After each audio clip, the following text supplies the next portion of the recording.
Alors, je vous propose aujourd'hui 5 blocs sur lesquels je crois nous jeunes devrions nous impliquer pour que les choses changent. L'Afrique, c'est un continent plein d'avenir. C'est un continent qui est appelé à faire la différence, à impacter, mais ça ne peut pas se faire sans la compréhension dans la conscience d'hygiène d'aujourd'hui de ces changements, de cette transformation, cette transition aussi, parce qu'on est en train de passer une phase où les choses vont être différentes dans le monde à venir. Nous parlons aujourd'hui des 5 blocs de défaillance de l'Afrique. La défaillance des questions africaines dépendent de ces blocs ici. Et donc, nous devons agir. L'Afrique a besoin de ça. Numéro 1, le continent africain a eu une forte défaillance sur le côté éducationnel. Alors, ne me comprenez pas mal, je ne suis pas en train de dire qu'il n'y a pas des écoles, il n'y a pas d'universités, ni que ces universités n'ont pas bien fait leur travail. Mais il revient à questionner quel est le travail que ces systèmes scolaires ont été en train de faire. Quel est le travail? Et puis c'était soumis à qui? Quelle politique, quelle idéologie? Et je vais même rentrer à l'école primaire ou secondaire. On nous a appris l'histoire de Jeanne d'Arc. On nous a appris Napoléon Bonaparte, Louis XVI, dans la francophonie.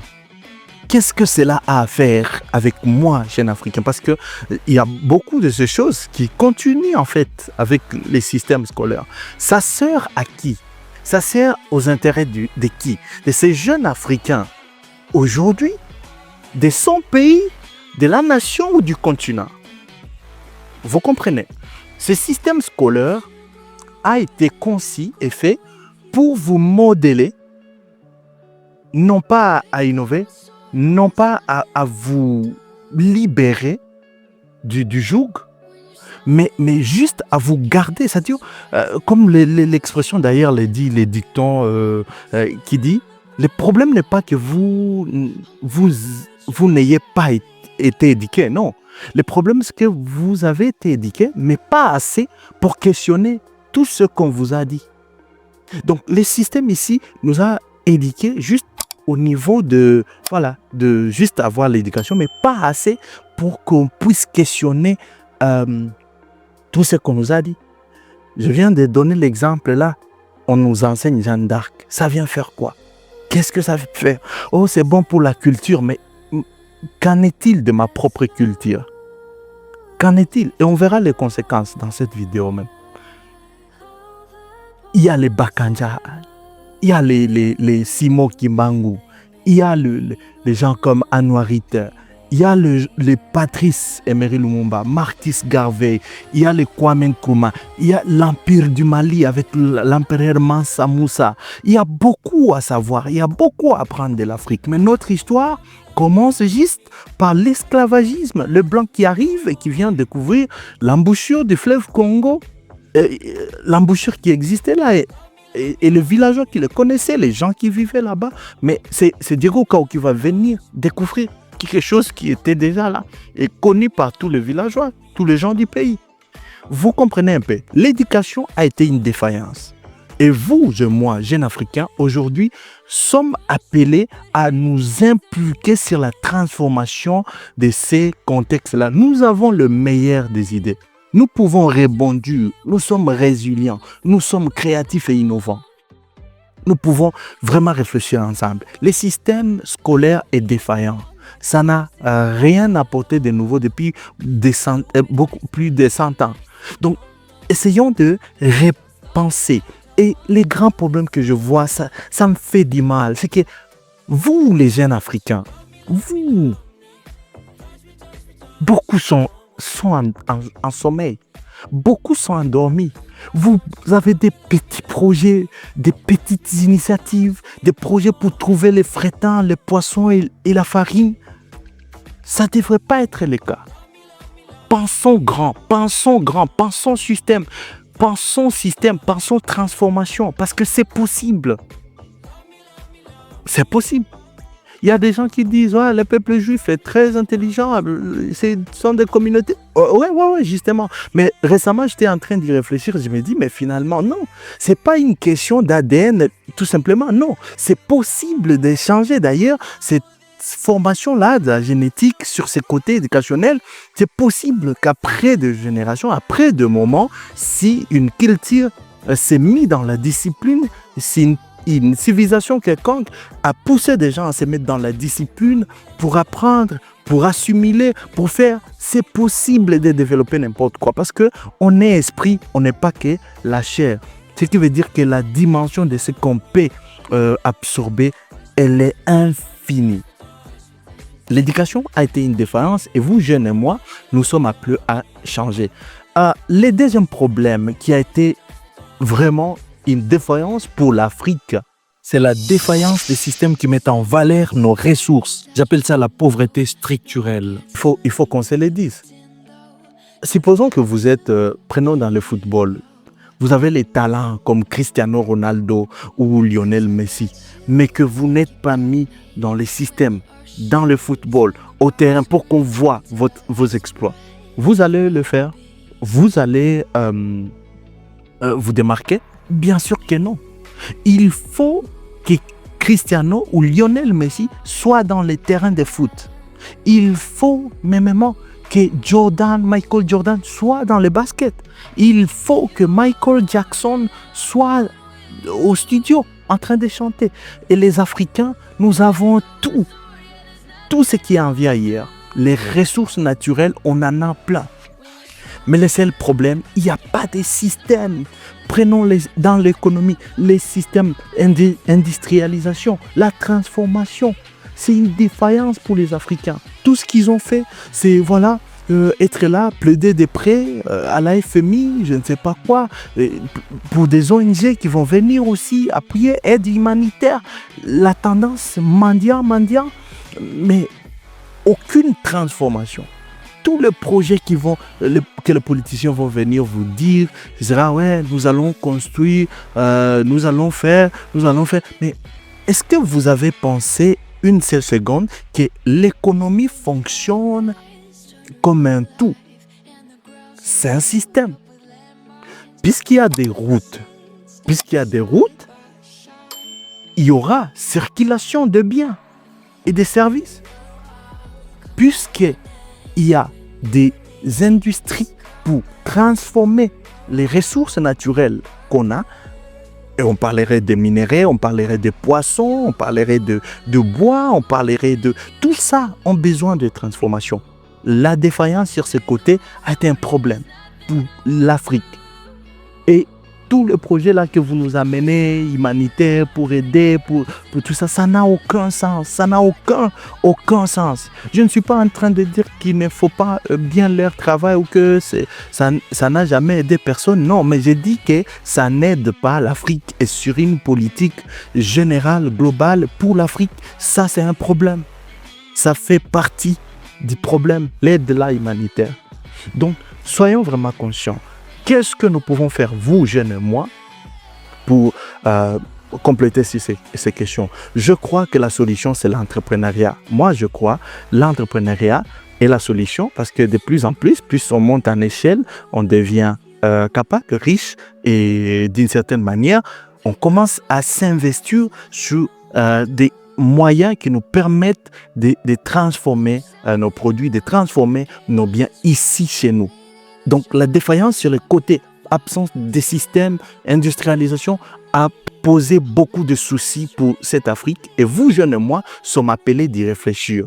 Les politiciens, la plupart d'entre eux, n'ont pas le temps. Ils sont très occupés par des réunions, ils sont très occupés par des rendez-vous dans leur bureau et à faire leur vie, à faire des vacances. Ils ne peuvent pas nous amener les changements dont on a besoin. Les changements viendront de vous et de moi. C'est vrai, la politique accompagne et je veux vous dire, c'est très important la part qu'ils ont à faire.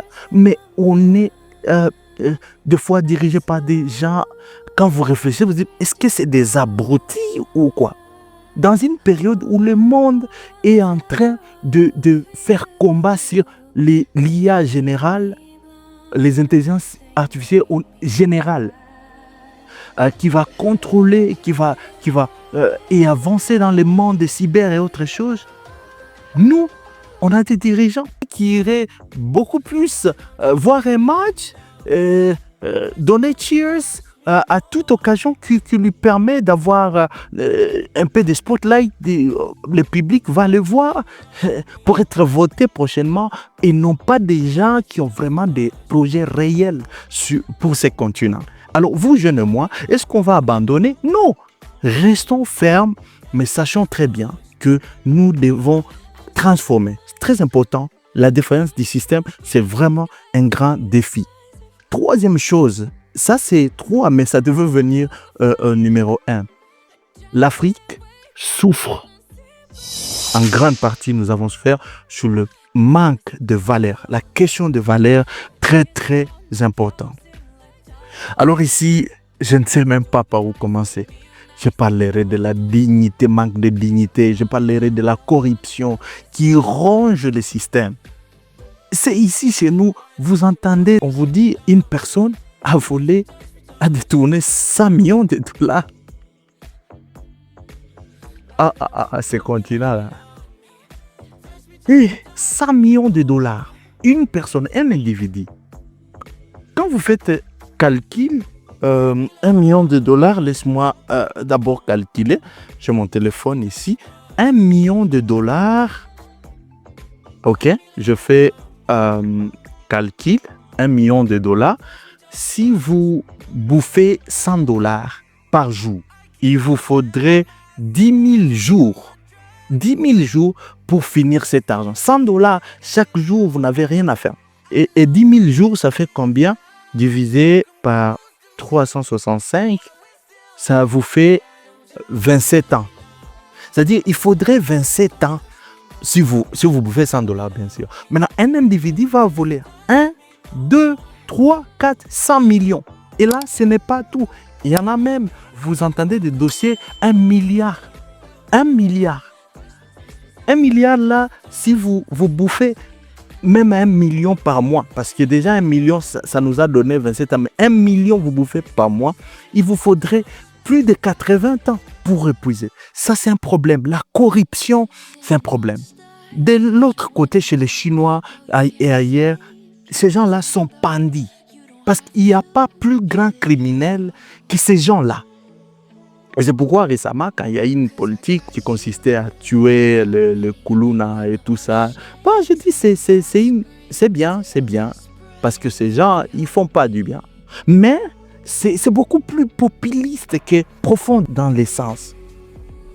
Parce que les vrais criminels, ils sont là. Les vrais problèmes de notre société, ils sont là. Ce sont les gens là qui détournent de millions de dollars, qui allaient ouvrir des hôpitaux, qui allaient changer la vie de ce Kuluna, qui allaient créer des projets d'intégration accompagnés par l'État. Ce sont des gens là qui allaient arranger beaucoup de choses, mais ils détournent pour le profit d'un seul individu. Alors, l'absence de valeurs, c'est ça qui occasionne ça. Qui sont patriotes? Qui sont de vrais citoyens? Qui ont la dignité. J'ai vu récemment sur les réseaux sociaux une vidéo où des dames sont en train de courir, en train de chanter la victoire de je ne sais quoi, mais pour une personne considérée comme ennemie de la région. Et c'était en train de chanter comme pour l'acclamer, l'applaudir. Et du coup, là où j'étais, je me dis, mais ça, c'est le manque de dignité. C'est le manque de dignité. Beaucoup d'Africains souffrent de ces problèmes, n'ont pas la dignité. La dignité, c'est ce sens-là de valeurs, d'estime, des valeurs qu'on se donne à soi-même. Si je vous disais, ok, allez enlevez vos habits, marchez jusque là, 1 kilomètre, je vous paye 100 dollars ou 10 dollars, vous direz, mais non, je ne vais pas les faire. C'est la dignité. Et on est défaillant sur la question des valeurs, tellement que beaucoup de gens n'ont pas ce sens-là.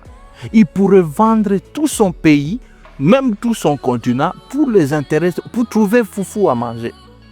Tout simplement. Foufou garanti pour quelques temps. Il est prêt à faire. Il y a des gens qui ont été tués pour 5 dollars, 10 dollars. On vous donne 10 dollars pour aller assassiner quelqu'un. manque de dignité. Et justement, c'est les problèmes qui amènent au manque de dignité. Vous allez voir, il y a la pauvreté extrême, ça amène à manquer la dignité. Vous pouvez faire n'importe quoi. L'ignorance, surtout, c'est la base.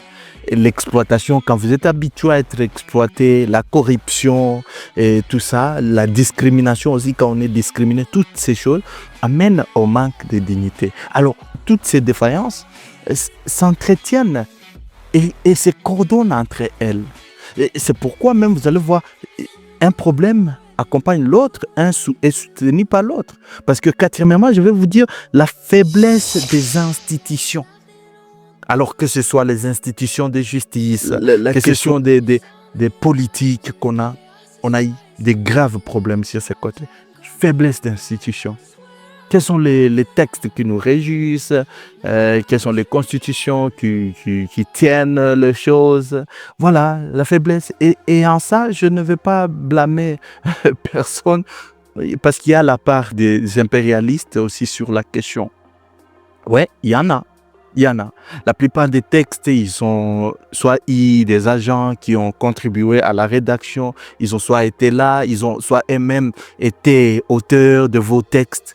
Ces choses-là qui vous institutionnalisent, alors c'est ça le problème. La faiblesse d'institutions est un problème pour l'Afrique. Donc, si on veut se relever, jeunesse, vous et moi, nous devons rêver grand.